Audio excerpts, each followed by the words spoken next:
Hello again, and it's good to be talking about things that are very important to us and are very existential, and to try, I hope I will be able to, together we can learn some historical and contemporary ideas and perspectives that will be useful to us as we navigate our current realities. And if 10 years ago we could debate, maybe 20 years ago, whether there was a debate among non-Orthodox Jews regarding Zionism, there's certainly a debate. If people could debate whether anti-Semitism was a serious factor in American Jewish life, I think for the most part, no one debates that today. The statistics are there. The question is how to understand these things and how do they relate. So following my path in the first two meetings, I have questions. What is the nature of American Zionism? What is unique to it? How does it fit in with overall Zionist ideas, history, etc.? We'll focus in on some particularities. Has it changed over time? Yes, and in what ways? And then moving over to anti-Semitism, which is our second topic, which doesn't have to be related, but certainly is connected historically and in interesting and painful ways today. Painful, yes. What's unique about the history of anti-Semitism in America? How has it changed? What are its parameters? What can we learn about it? And then, of course, the confluence between the two. How does the history of Zionism and the nature of American Zionism fit in, or American relationship to Israel, not just Zionism, but the state of Israel? How does that fit with the upsurge in anti-Semitism? And once again, without being overly apologetic, these are huge subjects, and they're also subjects that touch very sensitive chords. And I want to say from the get-go that these are my perspectives based on my learning, but that they're expressed here with tremendous respect to the variety of approaches. And here maybe it is important to say that I'm in Beit Avichai.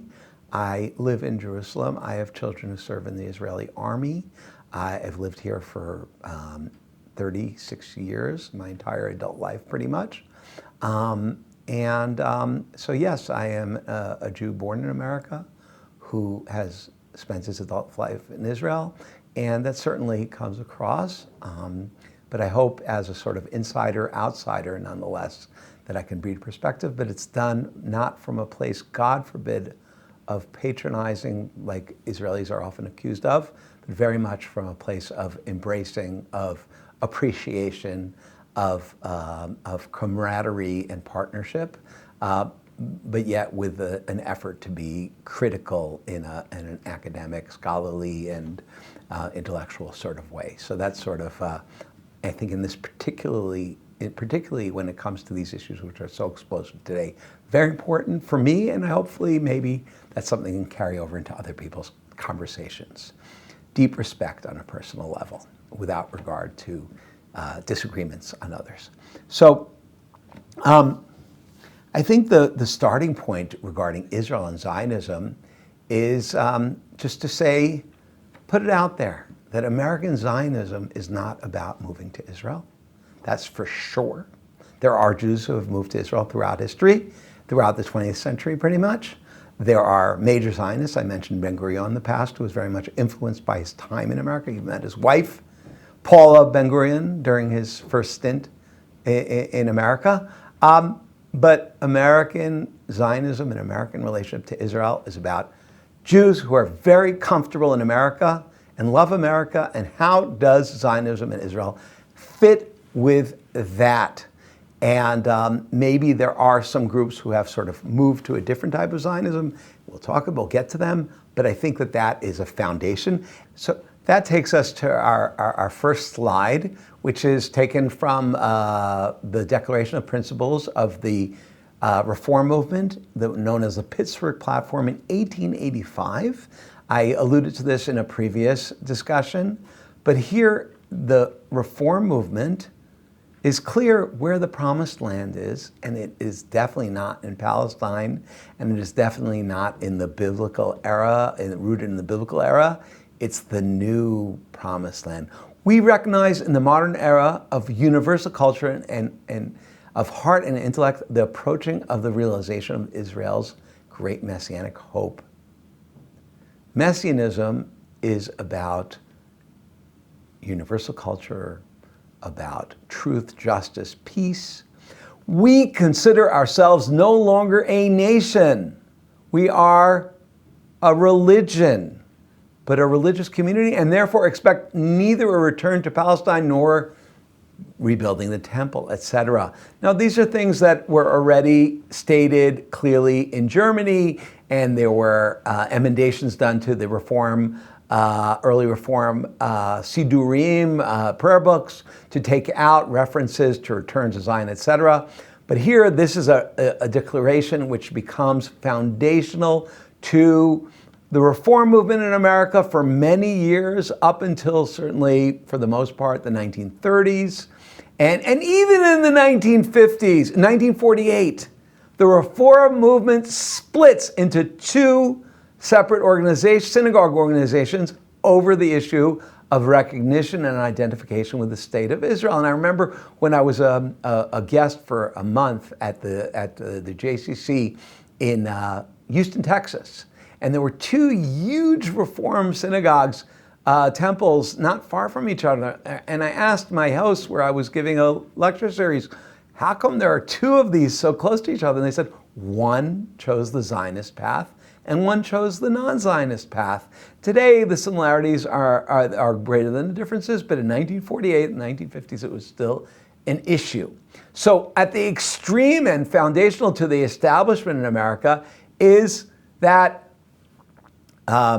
being an American Jew is not about Zionism. On the contrary, it's about creating a new Zion in America. And if you go to San Francisco, you can see a synagogue where they sort of interplay in the stained glass windows between Mount Sinai and historical sites from the Bible and Mount Rushmore and other major American spaces, and really illustrating that for the people in the sanctuary. Now, of course, this is sort of the poll at that time, and maybe it has repercussions today. We'll get to that. The conservative movement, as I mentioned, was more pro-Zionism, as was the Orthodox movement, and even the more sort of ultra-Orthodox pre-World War II movement that changed later on, certainly among the more virulent Hasidic groups, though that also is dynamic today. But even when the state of Israel was established, there was tremendous need to demonstrate that just because Israel exists, that should in no way, shape, or form undermine the justification, not just justification, the idealization, the importance of American Judaism, and what we would call maybe the exceptional nature of American Jewish civilization. And this came across very clearly when American Jewish leaders basically conditioned their support from Israel on David Ben-Gurion in 1950, making clear that he did not want the Jews of America, or he wasn't going to continue his claim that the exile was dissipating, and that American Jews should all move to Israel, like all the Jews from the diaspora. And famously, in 1950, David Ben-Gurion and Jacob Blaustein, one of the leaders of the American establishment, made a sort of agreement. And in that agreement, Blaustein said, who wasn't a Zionist, but he was certainly willing to support Israel politically with his clout. Jacob Blaustein said, listen, you want my support? You want my political support? You want our financial support? only on the condition the American Jewish Committee, which he headed, will only do so if you renounce any desire to for Jews to come to make Aliyah as a goal for you, American Jews to immigrate to Israel, or you stop deprecating American Jewry. So here we see some excerpts from that. So within the framework of their American citizenship, support to Israel. Helping Israel to solve its problems and develop independently. But here it gets stronger. American Jews vigorously repudiate any suggestion or implication that they are in exile. The idea that America is a galut with its pejorative sense of being a punishment or being something where Jews are suffering is foreign to Blaustein and his people.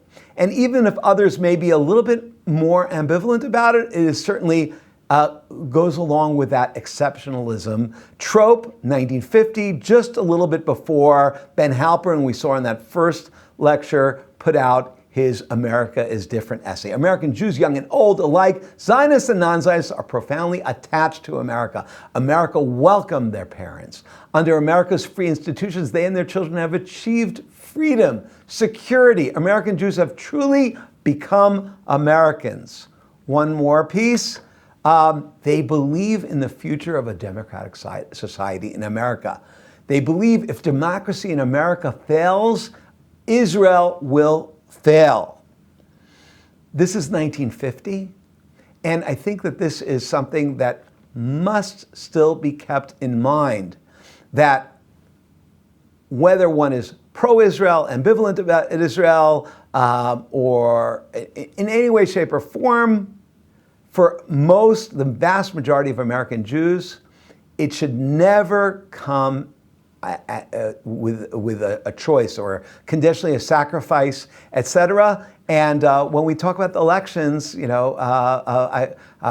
talk about that a little further. Maybe I'll just say that a non-Jewish friend of mine from North Carolina asked me why so many Jews support the Democrats, and he thought Jews just vote based on who's more pro-Israel as he sees it. And it was very important for me to explain to him the more complex sense of these things. But that was a conversation I had last night, but let's get back to our history. So what changes, or what's a major point? The 1967 war. The 1967 war, as many scholars have written about, was an existential threat to the 19-year-old state of Israel. People feared a sort of a kind of retro-Holocaust type of scenarios. And Israel's victory then was really celebrated. And Jews were also feeling comfortable in America and looking for something that would give them a sense of purpose in the increasingly multicultural world of America, where one didn't have to just be in the melting pot. One could be a proud American, but also sort of celebrate types of ethnicity or types of other parallel allegiances. And Nathan Glazer wrote, and this is Norman Podhoretz, Glazer, a famous sociologist, not Podhoretz, a publisher and a very important intellectual. Israel, said Nathan Glazer, was now the religion of American Jews. And as usual, he was right. Whatever else the Jews of America may or may not have cared about, they all cared about Israel. So Israel becomes critical to what it means to be an American Jew. Again, there are Jews who pushed back against this, and there are important works already from that period about the importance of Jerusalem and Babylon, about the importance of multiple centers of Jewish life, the importance of diaspora. But the surge, or the stronger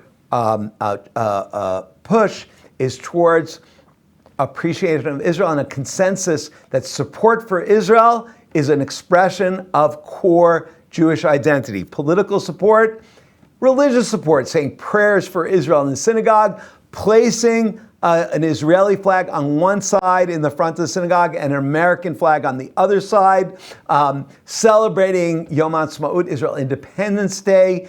These aren't things that don't have roots before 67, but 67 really intensifies it and makes it into something which is foundational, and therefore that the shock to find out that there are actually Orthodox or ultra-Orthodox Jews who are anti-Zionist. How could that be? How can you be a Jew and an Orthodox Jew, an observant Jew, and be against Israel and see Israel as a demonic place? So it becomes part of the conversation in America. But I just want to reiterate, this doesn't mean that American Jews want to move to Israel for the most part. Yes, after 67, there was an upsurge of Jews who came on Aliyah. They were idealists, mostly conservative and modern Orthodox students who were influenced by the 60s, who were looking for new vistas, who were excited about being partners in the development of that great experiment in Jewish history, the modern state of Israel, and some of them became extraordinarily influential people. In fact, I have a new book that is coming out in early 2025, which is called Agents of Change, American Jews and the Transformation of Israeli Judaism. And it's really about how some of those figures were very influential educators, and they spurred a whole group of local Israelis who were impacted by their worldview and how they perceived Judaism, and it is impacting Israeli society till today. Having said that, that is a minority. For most American Jews, even the ones who were staunchly pro-Israel, went to every rally, who were lobbying Congress, who were supporting AIPAC, the lobbying group, the idea of being a Zionist is part of being a Jew. Maybe visiting Israel, maybe sending the more engaged, sending your kids on summer programs, or the most engaged on gap year programs, which become very popular from the 1980s, particularly with Orthodox, but not exclusively, university programs, conservative Ramah programs, Nifty within the Reform movement, etc. But nonetheless, the idea that some of these kids would come back and say, we want to move to Israel, even for the modern Orthodox who are oriented in their schools, in their camps, in their education, in a very, very focused Israel way, for many of them, this was antithetical. Their parents had been immigrants. Their grandparents had been immigrants. They'd made it in America. They'd established themselves. They had a beautiful way of life. They were educated. Many of them had achieved economic security. Why would you want to go to Israel? That was something that on a practical level and even for many on an ideological level didn't actually come together. It was a tension.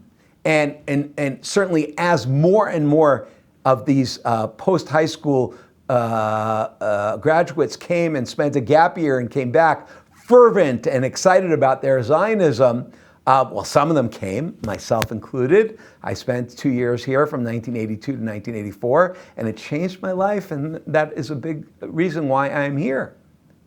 But having said that, the majority of my friends stayed in America.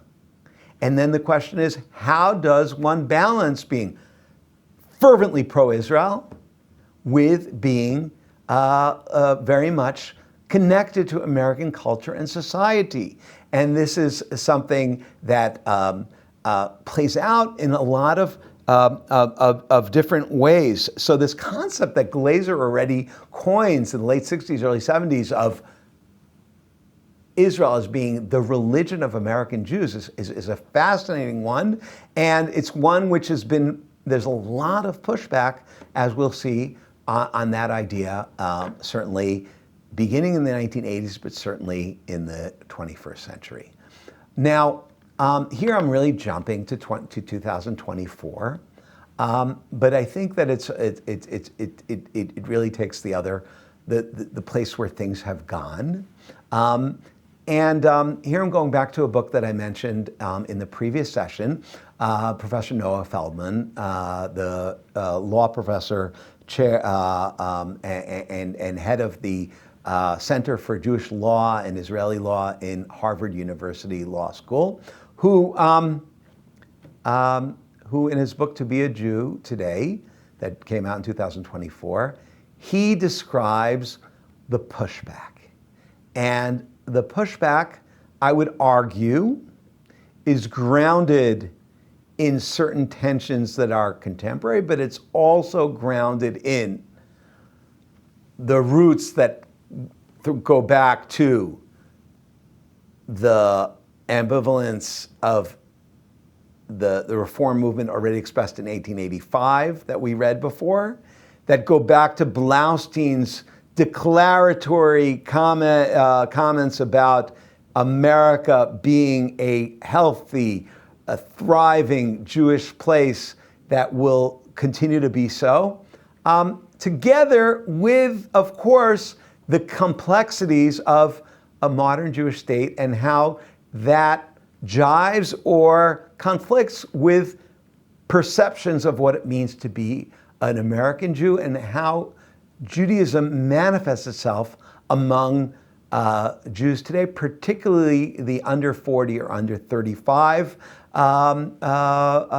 age group, and even more so with many university students, not all, but many university students. So he writes, when a new moral truth becomes prominent in liberal Western belief, progressive Jews, which is a term which is distinctive from liberal Jews, which is a more specific orientation, but progressive implies dynamism, change, and today it speaks to certain values that include multiculturalism, often intersectionalism, certain binaries regarding oppressors and oppression, and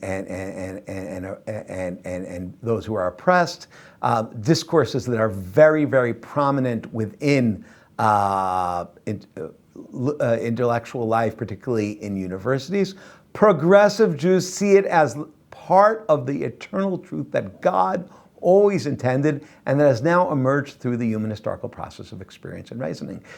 So these are types of revelation, of evolutionary revelation he's describing, that for progressive Jews, the ethical truths that have been accepted within the frames that they live in are divine expressions, or certainly the evolving truth in the world. What unites progressive Jews today is the frank recognition and acknowledgement that to be worth maintaining, Jewish life must cohere with our deepest and moral commitments.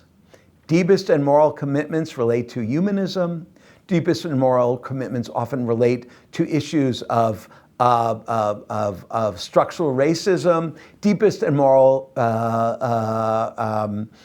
commitments relate to issues of gender and identity. Deepest and moral commitments relate to issues of power and who are the powerful, oppression, oppressors. Therefore, he argues, for progressives, being a Zionist today is a betrayal of their Judaism. This is one of the starkest comments I have ever found, and it is certainly impacted by processes of the last few years, and certainly in a post-October 7th, 2023, one of the hardest, saddest, tragic, difficult days of my entire life, and one which we are still very much living in the shadows of. He says that for progressive Jews, this is written after October 7th, 2024, Zionism is a betrayal. Zionism, Jews with power, army, occupation, settlement, white people even though that's not really the case in Israel, dominating people of color. These are issues that Feldman claims cannot be accepted. And here, I think that we're seeing an inflection point, because this is not what I described before as Zionism, but an American Zionism, a comfortable Louis Brandeis, I live here, but I support the Jewish state. But rather this is, I don't want my Judaism to be not only defined, but I don't want it to be necessarily identified, related to Israel. Israel, on the contrary, in the eyes, and I don't want to say this is the majority, but it is certainly an important group which is in its nascence, and people who will become more and more prominent as they grow older and more central. And I don't want Israel. Israel, to me, it undermines my connection to Judaism. So that is a very strong point, and is one that is new. It's just become more and more sharpened.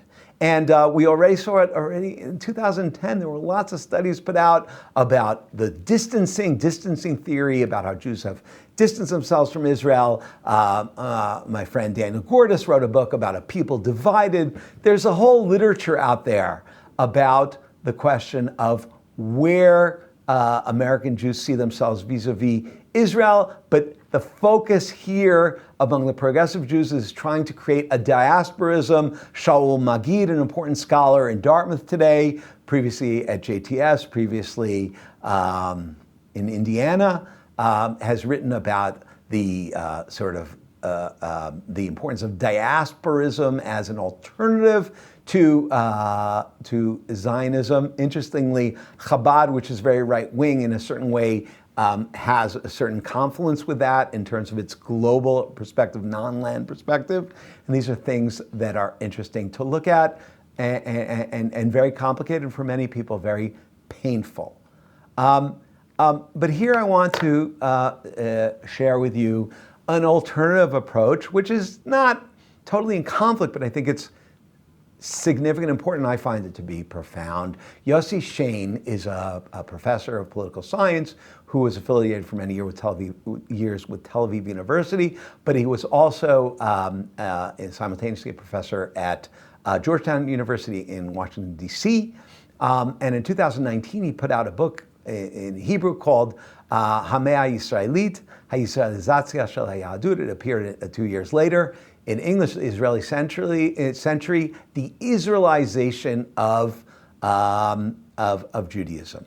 And his claim, well, let's read it and then let's just expand on it a bit. Since its establishment in 1948, the State of Israel has gradually situated itself as the most important factor in all areas of worldwide Jewish life. The nation of Israel and Jewish civilization are defined today more than ever through political, military, and cultural power of the sovereign Jewish state. So Israel today, and I want to add here what he doesn't say, whether you like it or not, and that is his point. He doesn't go pro-Israel, anti-Israel. His whole approach is, it doesn't matter whether you're pro-Israel or anti-Israel. Jewish life, both in Israel certainly, but in the world, throughout the globe, is most impacted more than any other factor by the existence for the last 75 years or plus of a sovereign state. After 75 years, it is foundational. This was a reaction to a book by someone named Yuri Slezkin, who wrote a few years earlier, I think in 2003 or 2004, he wrote a book called The Jewish Century, which really celebrates diasporism. And Shane, who's a Zionist, but nonetheless, his point is that what you don't look at is whether people are in favor or against Israel. You look at the realities of the environment in which you are in, and the realities are, therefore, that even people who are ambivalent about Judaism, progressives, What they're playing on is always Israel. Alongside Israeli Hebrew literature, there's also literature being produced in the diaspora that is characterized by its relationship to Israeli sovereignty. So when Michael Chabon, who was initially an activist in the Peace Now movement, and later on has become even more ambivalent about Israel, Zionism and Israeli sort of Jewish sovereignty. When he wrote about the Yiddish policemen's society as an alternative to Zionism in 1948 with this fictional Jewish state that speaks Yiddish in Alaska, was that an anti-Zionist book? Was it a pro-Zionist book? Certainly not. But most of all, it was a reactive book. It was in this conversation with Judaism. Even Chabad, with its symbols, with its tanks, with its uniforms, with its flags, with its alternative global Judaism, is in conversation with sovereignty. I find this extraordinarily insightful because I think that it gives something that is not about for or against. It's not a loyalty discussion, but rather an analytical tool for seeing how people navigate an extraordinarily profound reality. So I think that Shane really offers a place to move between which side are you on? Pro, against, progressive, nationalist, religious nationalist, settlements, etc. It looks at it not through the question of values, but the questions of historical realities or contemporary realities. And at least for the moment, at least that seems to be something which is of great significance. Now, I want to move into anti-Semitism, and there's so much to say, and of course, there are even theories that anti-Semitism is what has kept people Jewish throughout history, because it forced Jews to remain others, to remain separate. It's a very sad idea, but historians have been very compelling in their presentations. But here, I want to focus in on America and then move back to the interplay between rising anti-Semitism, American exceptionalism, and American Zionism. So Jonathan Sarna, who I've already mentioned, who in my opinion is really the most important historian of American Jewish life and Judaism, and we'll refer to him quite a bit in the next few minutes. In 1981, he wrote a piece about American anti-Semitism, and one of the first things he wanted to say is that for a long time, as part of that Americanization or exceptionalism, Jews, including academics, really were in denial. American Jewish historians had no desire to uncover early anti-Semitism. They sought only to counter that which existed in their own time by showing that hatred of Jews was unpatriotic, a deviation from the country's noble past, a deviation from patriotism, a deviation from equality, a deviation from multiple churches, denominationalism, a deviation from separation of church and state, a deviation from all these principles of American life and American Jewish life. But in the 1960s and 70s, theories of American exceptionalism fell into disrepute, at least in academia. So here he says it, and people start saying, well, come on, let's be serious scholars. And if we're serious scholars, we know that there was antagonism against the Spanish Portuguese Jews when they arrived. We know about the anti-Semitism of Ulysses Grant. He wrote a book about that later on during Civil War. We certainly know about the strong xenophobia that led to the end of that third period of immigration in the 1920s. And we certainly know that that came together with really serious mainstream figures like Henry Ford, like Charles Lindbergh, expressing extraordinarily openly their sense that Jews were not real Americans, and people with big voices in the media of that time, the Tucker Carlson of his day, Father Coughlin, who had a regular radio show where he expressed very clear, virulent, anti-Semitic opinions. And we know about the Ku Klux Klan. And we also know about blood libels. We know that that anti-Semitism is not something new in America. Having said that, Sarna argues that anti-Semitism in America is different. How is anti-Semitism in America different? He says it's different because it doesn't have the medieval, religious, strong roots that in the demonization and Jew hatred. It doesn't have that sense of letting Jews in. Jews were sort of let in from the beginning, at least de jure, if not de facto, even if there were country clubs, even if there were exclusive places. For the most part, Jews are, from the beginning, part and parcel of the American mosaic. Anti-Semitism is more foreign to American ideals than to European ones. It doesn't fit with the discourse, at least, of liberty. One can even brand anti-Semitism un-American. So his conclusion in 1981, a long time ago, 43 years ago, what we need today is to understand American anti-Semitism on its own terms. If the country has not been utter heaven for Jews, it has been as far from hell as Jews in the diaspora have ever known. So I think that this is a really thoughtful comment, and I think it's a comment that really comes in the 1980s when people are starting to realize how the Holocaust, which is such an important event and one which impacts us till today in so many ways, in a way skews things, because people often see any animus towards Jews, any prejudice against Jews as mass murder, as destruction, as extermination.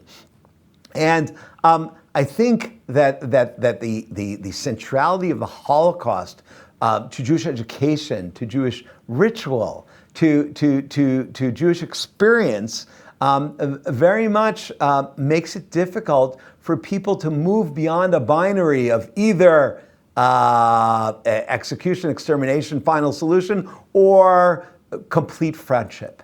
And I think that this is insightful and very important as we think about the rising levels of Jew hatred in America today, which is a word which is probably better to use than anti-Semitism, which has a complex history, as we've been taught from some very good historians.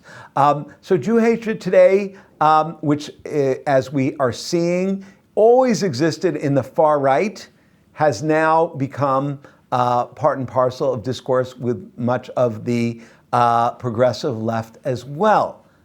And we will talk about that momentarily, but that doesn't mean Holocaust. And I can't be predictive.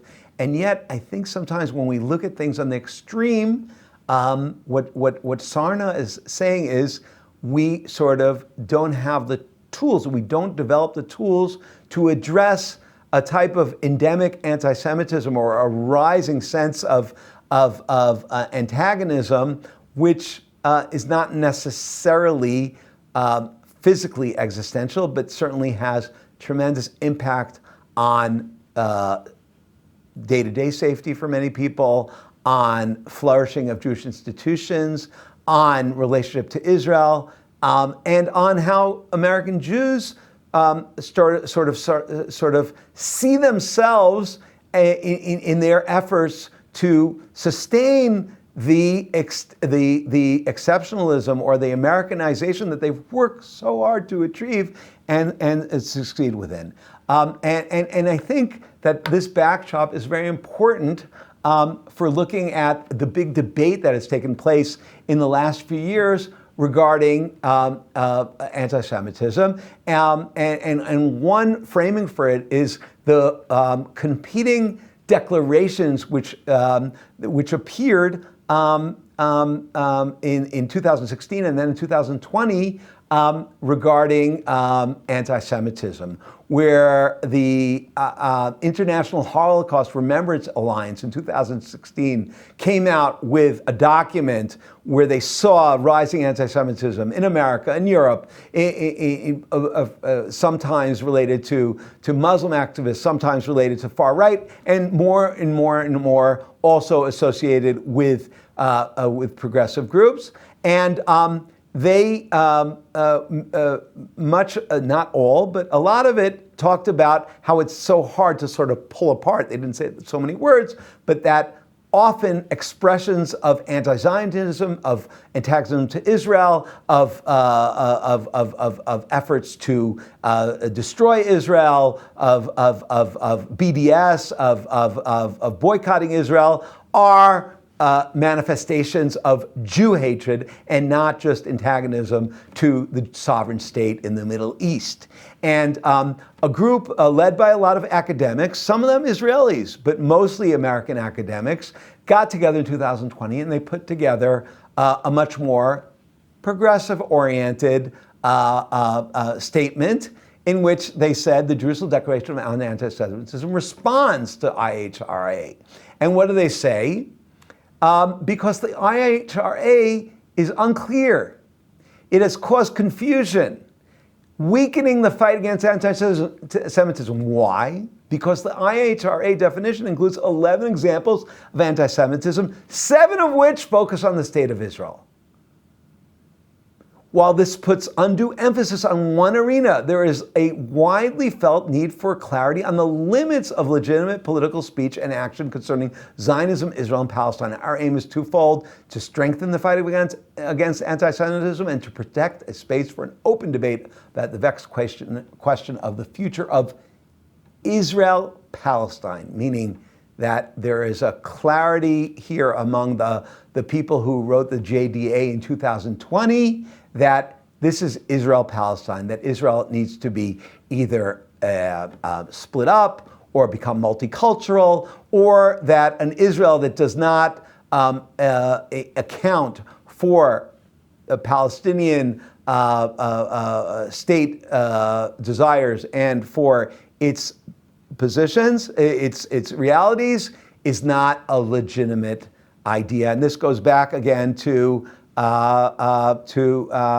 Feldman's statement that we read before.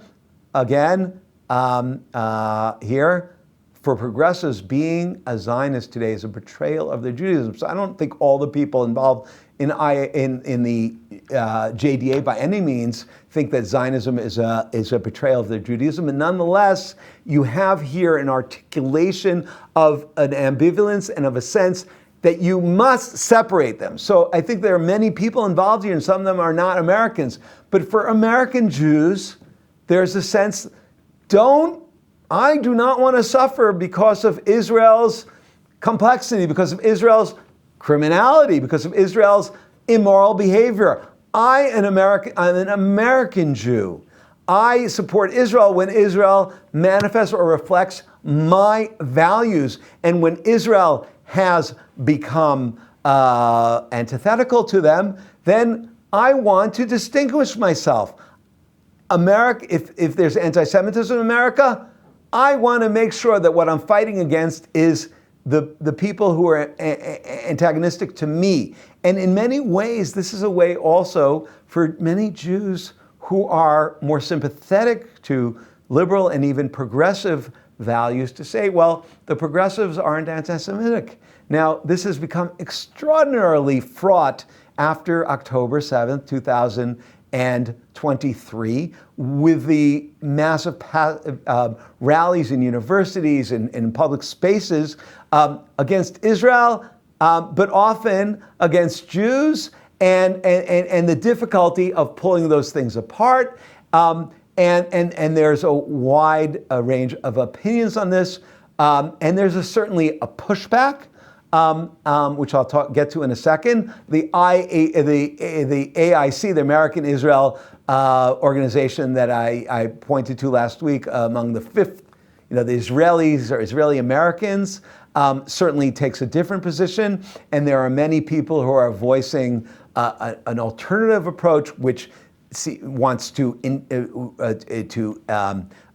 strengthen the sense that that Zionism is part and parcel of being an American Jew, and that if people are virulently anti-Zionism and Zionist, and they are boycotting, and they are protesting in a violent way against Jews who support Israel and being exclusionary, then that is a form of Jew hatred, anti-Semitism. But this is a huge debate. But I think you cannot understand this debate without appreciating the rootedness of Americanization, the rootedness of exceptionalism, the rootedness of the sense that America is different. And maybe it is, but it's something that's really strong and to the point where sometimes Jews, feel the need to take sides, including increasingly rabbinical students in some of the rabbinical schools. And there are big debates that took place in the Reconstructionist Rabbinical College, in the Jewish Theological Seminary, where some of the more Zionist students felt that their voice was being quieted, and that the dominant voices were those that were kind of trying to distinguish between support for Israel and Judaism, Jewish life, and certainly religious leadership. Sarna, now we're 22 years later, not 22 years later, but rather 42 years later, Sarna wrote a piece that he published in a few different media spots about anti-Semitism in Israel after October 7th. He really describes a lot of it, and describes his own sort of questioning of whether, he doesn't say it explicitly, but implicitly, whether the sense that anti-Semitism in America is different is still the case, and whether anti-Semitism, where 40% of Jewish students are reporting anti-Semitic messages, where people are feeling not only from the far right, as they did at the Charlottesville rally a few years back, but are feeling that the left, which supposedly is supporting more humanistic values, sees Jew hatred or Israel hatred as something which is legitimate, that they most intensively, that there have been declarations even recently surrounding the 1-year anniversary of the October 7th massacres, where there was explicit justification for massacring and mauling and murder and rape and any type of violence against Israeli citizens for the cause.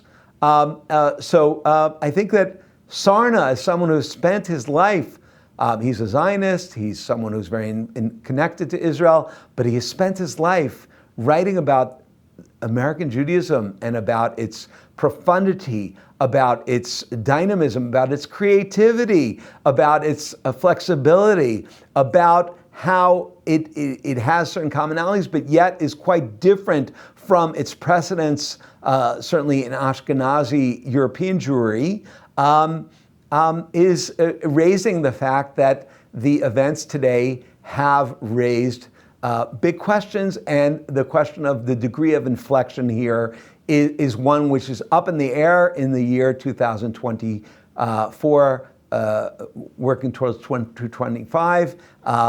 Like I said, very early, and one certainly can be alarmist in the sense of being activist without being alarmist in the sense of reaching far-fledged conclusions. But he certainly raises it. What's interesting about Sarna's article is that he ends, the article was referred to as The Surge, came out in August 2024, and he ends by saying that an interesting phenomenon has sort of emerged over the time since October 7th.